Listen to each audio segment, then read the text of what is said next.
Assalamualaikum semua. Kita berjumpa lagi.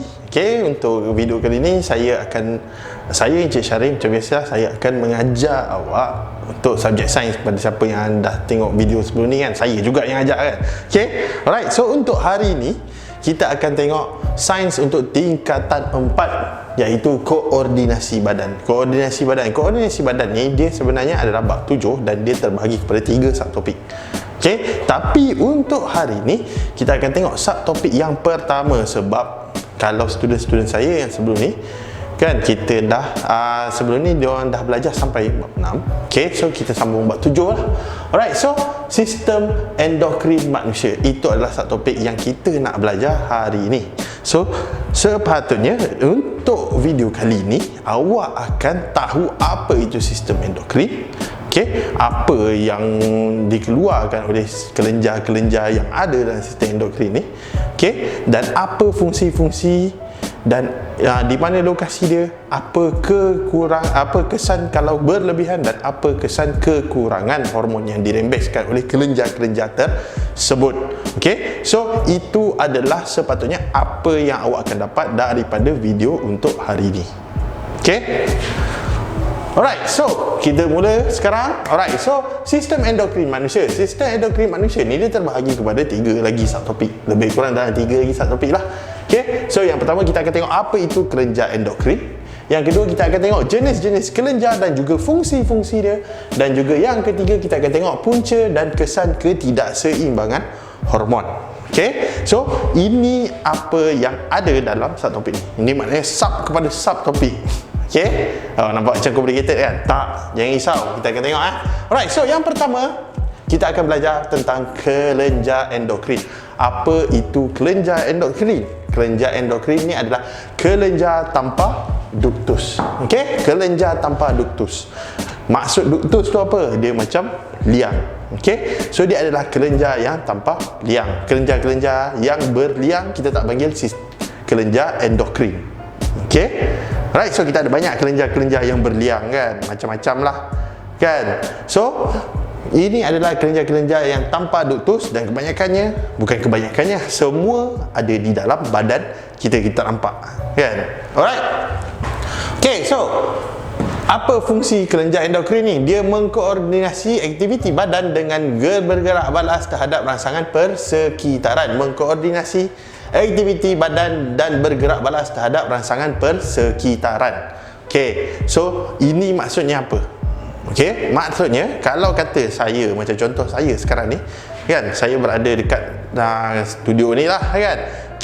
So saya berada dalam persekitaran yang tak membahayakan. Tak ada siapa-siapa, tak ada ular ke, tak ada orang nak rompak ke apa, tak ada. So dalam persekitaran tak membahayakan, kelenjar endokrin ni dia berfungsi seperti biasa. Dia maintain kan. Dia maintain, dia rembeskan hormon macam biasa.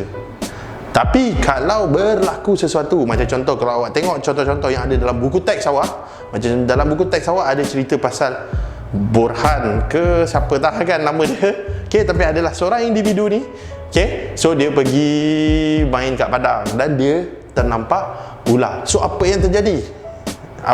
Dia akan melarikan diri secepat mungkin. Biasalah kita manusia, sifat semua jadi kita akan melarikan diri daripada bahaya kan. So kalau kata awak pernah berada dalam situasi tersebut, awak akan dapat rasakan macam contoh degupan jantung awak makin laju kan. Awak dapat tenaga datang daripada mana awak pun tak tahu kan.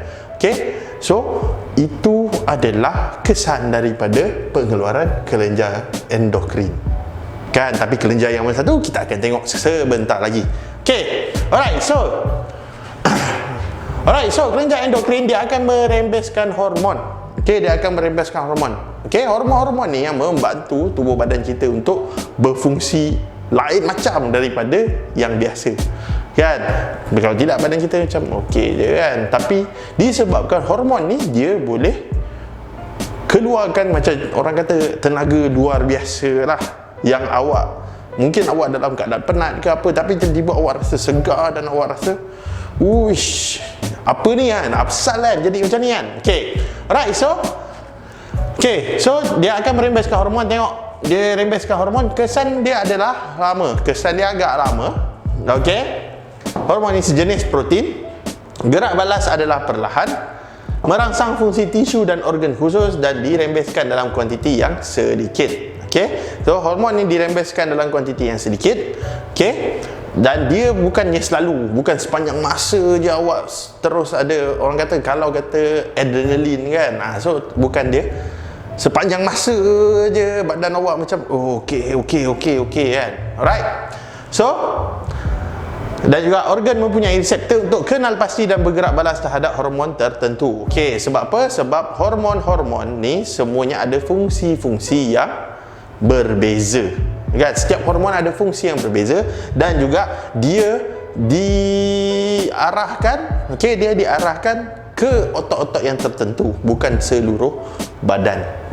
Ataupun ke organ-organ yang tertentu. Itu adalah kerja hormon. Keluarkan daripada kelenjar, dia akan masuk dalam saluran darah, dia akan mengelilingi badan kita dan dia akan diserap oleh organ yang memerlukan dia. So jangan risau, hormon tu dikeluar, dah memang ada arahan pergi ke bukan arahan lah, dia akan keluarkan hormon ni. Hormon ni hanya boleh digunakan oleh organ tertentu. Organ tu memang dah dapat arahan untuk serap hormon itu sahaja. Kan, maknanya kalau ada 2-3 hormon dalam badan awak, kan, kalau katalah awak memang perlukan adrenalin, otot akan serap hormon adrenalin sahaja, dia tak akan serap hormon yang lain. Alright, so kita akan tengok jenis-jenis kelenjar dan juga fungsi-fungsi dia. Macam apa yang saya cakap tadi, setiap kelenjar ada di kawasan yang berlainan dan juga ada fungsi-fungsi yang berlainan. Dia akan keluarkan hormon. Hormon tu fungsi dia berlainan setiap kelenjar. Kita tengok yang pertama adalah kelenjar pituari. Kelenjar pituari. Kelenjar pituari ni dekat mana? Kelenjar pituari ni dia terletak di bawah cerebrum. Dia terletak betul-betul di bawah cerebrum. Cerebrum dekat mana? Dekat otak. So apa yang dia keluarkan? Dia keluarkan hormon antidiuresis ataupun kita panggil ADH dan juga hormon pertumbuhan. Ataupun kita panggil GH lah, growth hormone. So ADH ni untuk apa? ADH ni adalah untuk mengawal kadar serapan air ginjal. Ginjal akan serap air. Tapi berapa banyak dia nak kena serap? Hormon ADH ni yang akan akan dikeluarkan oleh kelenjar pituari untuk serap kadar serapan ginjal ni. Hormon pertumbuhan pula. Rangsang pertumbuhan kanak-kanak dan juga mengekalkan jisim otot. So ni maksudnya apa? Untuk pertumbuhan, untuk kanak-kanak kan sentiasa membesar. Kalau selalunya awak yang tengok video ni kan, awak masih dalam umur 17 tahun kan. So umur 17 tahun tu adalah kadar 16 tahun kan. 16 tahun tu awak masih lagi dalam kadar pertumbuhan. So hormon pertumbuhan ni akan membantu awak menjadi lebih besar. Kan, besar bukannya besar ni kan, tapi makin tinggi, makin kalau lelaki tu makin makin macam yelah, ketinggian lah, banyaknya ketinggian kan, makin meninggi. Sebab tu kalau awak tengok kawan-kawan awak sekarang ni, yang sekarang ni kecil, nanti ke depan awak lepas sekolah ke apa kan, semua awak kadang-kadang awak tengok, uish, dia lagi tinggi daripada aku ni kan, besar betul kan. So disebabkan hormon pertumbuhan ni. Tapi kalau untuk orang dewasa, dia dah tak boleh membesar dah kan. Macam contoh saya lah kan, saya orang dewasa dah tak boleh membesar dah, memang dah keluar daripada fasa membesar. Apa yang terjadi? Dia hanya mengekalkan jisim otot. Untuk orang dewasa dia kekalkan jisim otot. Alright, so kelenjar pituari ni juga dia akan mengawal semua kelenjar-kelenjar yang lain ni, kelenjar-kelenjar yang kita akan belajar lah lepas ni. So setiap kelenjar ni dia akan merembeskan hormon, tapi bila dia nak merembeskan hormon, dikawal oleh kelenjar pituari. Alright, so kita tengok yang kedua, kita ada kelenjar thyroid. Kelenjar kelenjar thyroid ni duduk di kawasan mana? Depan trakea. Dia duduk depan trakea. Dan dia merembeskan hormon apa? Hormon tiroksina. So hormon tiroksina ni untuk apa? hormon tiroksina ni adalah untuk mengawal kadar metabolisme dalam badan. Alright, so untuk mengawal kadar metabolisme dalam badan. Metabolisme ni macam mana? Macam contoh pembakaran tenaga lah. Okay, so dia yang mengawal kadar metabolisme.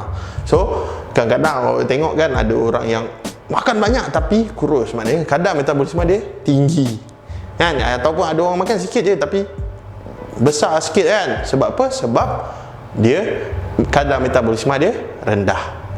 Alright, so yang ketiga kita ada kelenjar adrenal.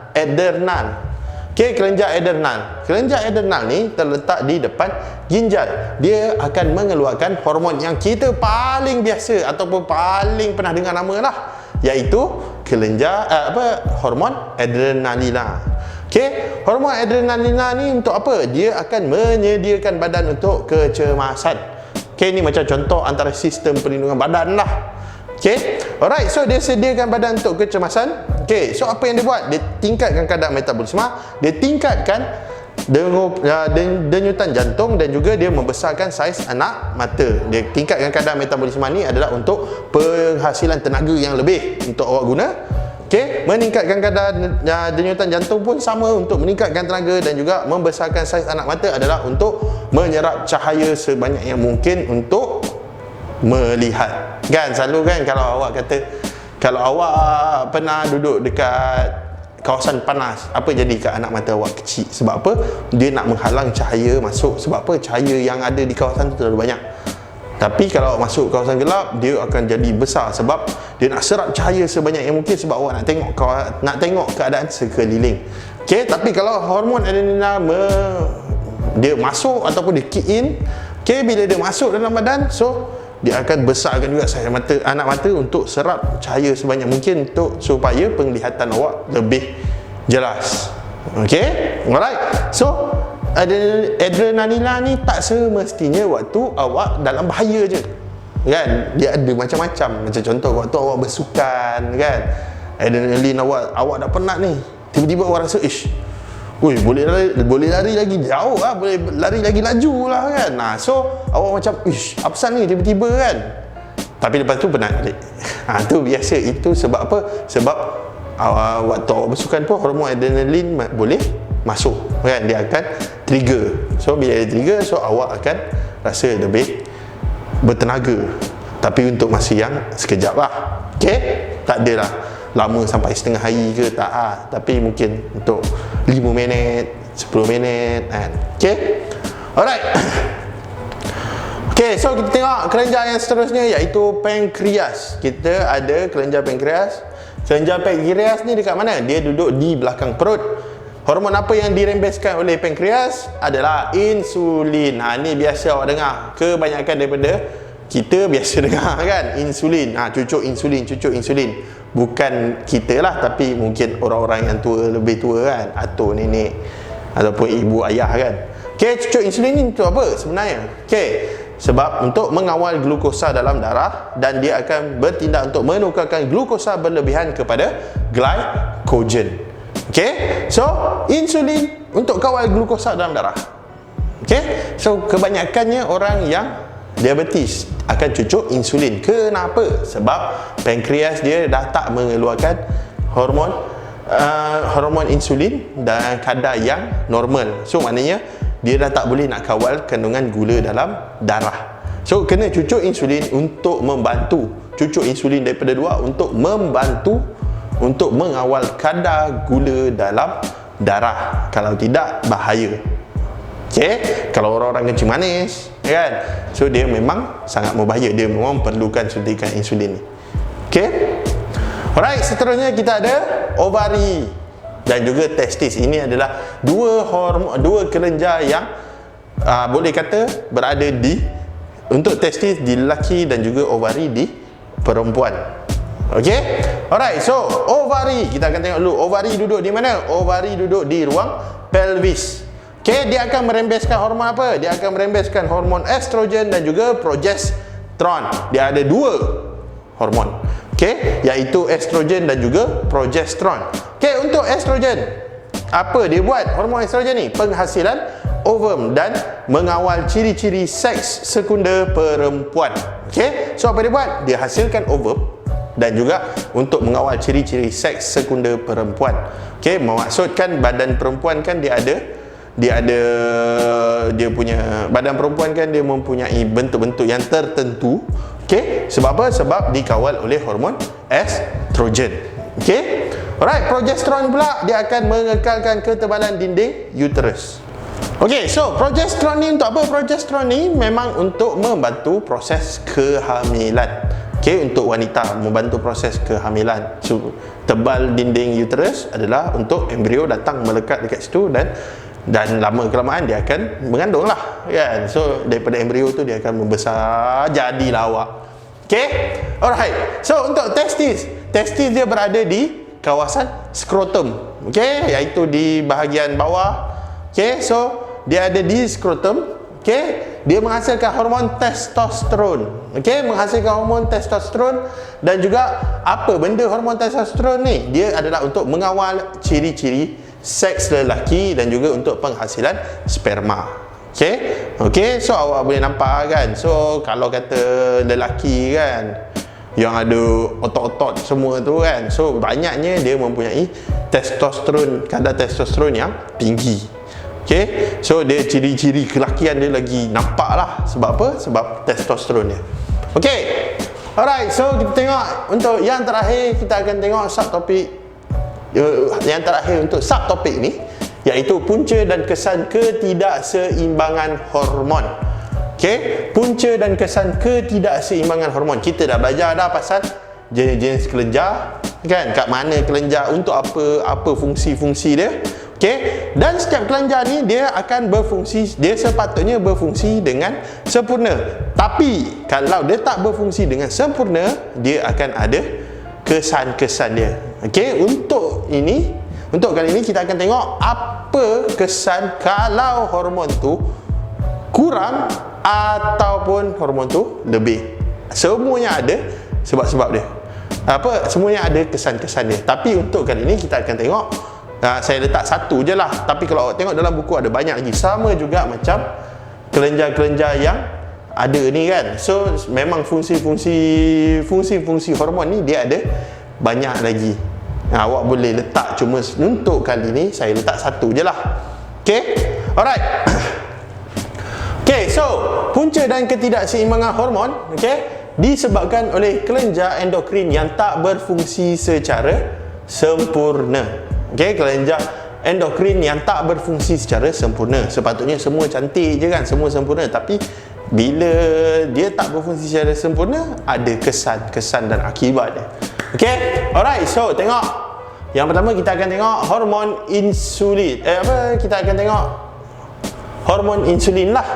Okay, so hormon insulin, okay, kita dah tahu dah tadi kita tengok hormon insulin untuk apa? Insulin untuk kawal glukosa dalam darah, tukar glukosa berlebihan jadi glycogen. Okay, dekat sini saya ambil. Okay, senang. Kalau kata awak nak tengok color merah, kalau dia apa? Kalau dia kurang, color biru kalau dia lebih. Okay, so kita tengok insulin, hormon insulin, kalau dia lebih, dia akan menjadikan kalau dia kurang, dia akan menyebabkan penyakit seperti diabetes mellitus. Okey, ini adalah penyakit diabetik lah. Alright, so itu kalau dia kurang. Sebab apa? Sebab bila kurang insulin, dia tak boleh kawal kadar glukosa dalam darah. Kita tak boleh nak kawal kadar glukosa dalam darah. Kan, maknanya glukosa datang daripada mana? Glukosa datang daripada gula. Alright, so kita tak boleh nak kawal kandungan gula dalam darah. Gula yang berlebihan akan menyebabkan sakit dan juga boleh menyebabkan kematian. Alright, tapi kalau insulin berlebihan, dia akan menyebabkan hypoglisema. Hypoglisema ni nama fancy kan, tak pernah dengar kan? Okay, hypoglisema ni adalah apa? Tekanan darah rendah. Kan, tekanan darah dia rendah. Sebab apa? Sebab insulin yang dikeluarkan terlalu banyak, glukosa sampai tak ada dalam darah. Kan? So maknanya kita perlukan, walaupun dia tak elok untuk badan, tapi kita perlukan dia. Dia senang cerita, kita bila kita dah belajar sains ni kan, kita akan tengok semua benda kan, ada orang cakap makan ni tak elok, makan ni tak elok, makan ni tak elok. Semua sebenarnya diperlukan oleh manusia, tapi dalam kadar yang berpatutan ataupun kadar yang seimbang. Kan? Semua makanan elok, tapi dalam kuantiti yang mana awak makan. Semua makanan yang sihat pun kalau awak makan dalam kuantiti yang berlebihan, dia akan menyebabkan kesan yang kurang baik terhadap badan awak. So makan semua boleh, tapi jaga makan. Kan, awak nak makan apa pun tak apa masalah, kalau tak ada pantang tak ada masalah, tapi awak kena jaga kuantiti dia. Okay, alright, so kita tengok hormon yang kedua, iaitu tiroksina. Okay, hormon tiroksina ni dikeluarkan oleh kelenjar thyroid. Okay, so kalau kata berlebihan, apa yang kalau kata kekurangan, dia akan jadi apa? Dia akan jadi penyakit seperti goiter. Okay, so yang kedua adalah hormon tiroksina. Okay, hormon tiroksina ni kalau hormon tiroksina ni dikeluarkan oleh kelenjar thyroid. Okay, so kelenjar thyroid ni dia buat apa? Dia keluarkan hormon tiroksina, dan kalau kata kekurangan hormon tiroksina, dia akan menyebabkan goiter. Goiter ni apa? Yang bawah tu besar. Sebab apa? Tengok thyroid, kelenjar thyroid dekat mana? Depan trakea. So awak tengok kadang-kadang ada kembang bengkak kat sini kan. Sebab apa? Kelenjar tu dia menghasilkan tiroksina, tapi dia tak keluarkan hormon tersebut. Ya, maknanya hormon tu dia simpan dalam tu dan dia akan membengkak. Sakit. Okay, so goiter. Alright. Okay, so kalau kata hormon tiroksina berlebihan pula, kadar metabolisme tinggi, sangat tinggi. So badan awak akan penat. Sebab apa? Awak bayangkan kalau macam contoh awak berlari sepanjang masa, ataupun awak kadar metabolisme awak tinggi lah. Ini bukan tinggi yang elok lah, mungkin tinggi yang ekstrim kan. So badan awak akan sentiasa penat. Sebab apa? Badan awak akan sentiasa nak keluarkan tenaga, nak kena dapat tenaga lebih. So bayangkan kalau kata awak bersukan 24 jam satu hari, so awak akan penat kan. Esoknya sambung lagi, esoknya sambung lagi. So itulah yang dialami oleh orang-orang yang mempunyai hormon tiroksina yang lebih. Okay, alright. Okay, so kita tengok testosteron. Okay, testosteron. So kalau kekurangan testosteron, okay, so kekurangan testosteron ini kita tengok dekat lelaki lah. Okay, so kalau lelaki kurang testosteron, dia akan lambat akil balik. Okay, dia akan melambatkan akil balik. Maknanya contoh kan, macam contoh kalau yang kita lelaki lah kan, so ada misai, ada janggut. Okay, tu semua adalah orang kata penanda aras untuk akil balik lah kan. So kalau kekurangan dia akan kekurangan dia akan menyebabkan lambat semua benda tu kan. Tak ada masalah. Dan juga hormon testosteron ni kan dia menyebabkan penghasilan sperma kan. So kekurangan hormon testosteron juga akan mengurangkan penghasilan sperma. Okay, alright. So kalau berlebihan, kalau berlebihan tak ada masalah kan. Tapi kalau hormon testosteron ni ada juga dekat dalam badan wanita, dan tapi sepatutnya dia punya kuantiti agak rendah. Okay, alright. So bila kuantiti dia sepatutnya lebih rendah, okay, so sifat kelakian pada kalau kata dia tinggi, kalau kata kandungan testosteron dia tinggi, so sifat kelakian pada wanita akan ternampak dekat perempuan tersebut. Sifat lelaki kan kita ada besar kan, so perempuan tu dia akan nampak lebih menyerupai lelaki. Sifat-sifat kelakian tu ada pada wanita tu. Sebab apa? Sebab dia lebih testosteron.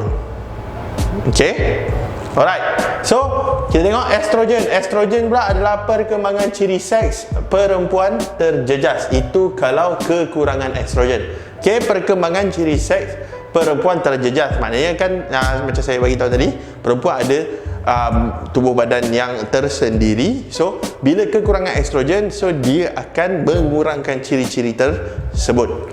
Okey, progesteron. Okey, progesteron pun sama, dihasilkan oleh ovari, kan? Betul, macam estrogen tu juga. So kalau dia kekurangan, dia akan ada masalah haid.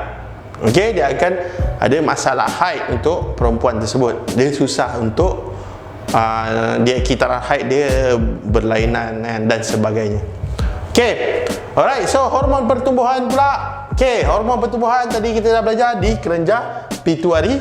Okey, hormon pertumbuhan dia akan menyebabkan kekerdilan ataupun kegergasian. Kalau kekerdilan, kalau dia kurang, kalau dia lebih, dia akan jadi gergasi. Gergasi ni bukannya yang biasa-biasa kan. Macam contoh orang yang tertinggi di dunia ni, dia tinggi dia dalam 2.5 meter kot. Tinggi 2.5 meter tinggi. Tapi dia ada masalah juga. Sebab apa? Tulang rangka-rangka badan tak dapat menampung dia punya pertumbuhan. Kita punya tubuh badan memang tak boleh nak jadi lagi besar daripada tu. Tu dia ada masalah tu. Kegergasian. Kan, kalau siapa yang tengok Gusti kan, dan tiba ada orang kan, macam Great Kali tu yang besar tu kan. So itu adalah kegergasian lah. Okey, so kita tengok ADH. Okey, ADH adalah ADH pun sama, dikeluarkan oleh kelenjar pituitari. Okey, so kalau dia kurang, ginjal dia tidak menyerap air. Kalau dia berlebihan, dia akan menyebabkan sakit kepala. Okey, so itu adalah bab 7.1, iaitu sistem endokrin manusia. Okey, kita tengok balik, kita recap balik. Okey, yang mana sistem endokrin manusia, kita belajar tentang apa itu sistem endokrin. Okey, apa yang dia buat, okey, dan apa yang dia keluarkan. Alright, so selepas daripada itu kita tengok jenis kelenjar dan juga fungsi-fungsi dia. Apa kelenjar-kelenjar yang ada dalam badan kita dan apa fungsi-fungsi dia. Alright, pituitari, thyroid, adrenal, pankreas, testis dan juga ovari. Okey, itu adalah kelenjar-kelenjar yang kita dah belajar. Alright, dan kita belajar juga tentang punca dan kesan kalau kata hormon yang tidak seimbang. Apa yang jadi, kita dah belajar dah apa hormon-hormon yang ada kan. So kalau kata lebih ataupun kurang, apa kesan dia terhadap badan manusia. Okey, alright. So untuk semua, sepatutnya awak dah tahu dah apa itu sistem endokrin manusia. Kita akan pergi ke subtopik yang seterusnya di video yang berlainan. Terima kasih kerana menonton sampai habis. Alright, so saya harap awak dapat awak dapat ilmu daripada video yang awak tengok ni. Dan kalau kata awak ada apa-apa masalah, awak boleh tanya dekat pihak Pusat Sosial Malaya, dan diorang boleh tanya direct dekat saya kan.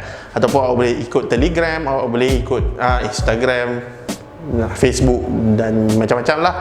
Okey, awak boleh tanya soalan dan kita akan cuba jawab secepat mungkin dan sebaik mungkin. Okey, alright. So saya sendiri mungkin akan ambil alih soalan tu lah. Okey, so saya harap semua orang faham, dan saya minta maaf kalau ada salah dan silap untuk video kali ini. Okey, so terima kasih semua, sehingga kita berjumpa di video yang akan datang.